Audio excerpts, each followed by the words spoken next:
కల్వకుంట్ల తారక రామారావు ముఖ్యమంత్రి గారి కుర్చీని ఏ రకంగా గౌరవించాలి, ఏ రకంగా మాట్లాడాలని చెప్పి ఒక శాసన సభ్యునిగా కనీస జ్ఞానం అవగాహన లేదు నీకు.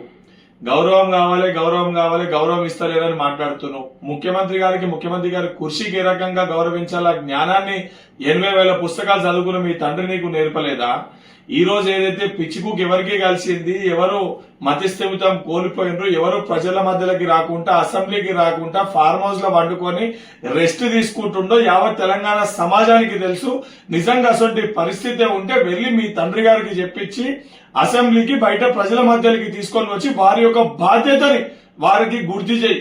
ఆ రకంగా కాకుండా పిచ్చి కుక్క కదా కరిసినట్టు నోటికొచ్చినట్టు అడ్డగోలుగా మాట్లాడితే పిచ్చి కుక్కగా ఎట్లయితే రాళ్లతో కొట్టి తరుముతారో నిన్ను నీ కుటుంబాన్ని కూడా రాళ్లతో కొట్టి తెలంగాణకి వెళ్లి తరిమి కొట్టే పరిస్థితి ఏర్పడుతుంది. కేటీఆర్ మాట్లాడినప్పుడు నోరు అదుపులో పెట్టుకొని మాట్లాడమని హెచ్చరిస్తున్నా.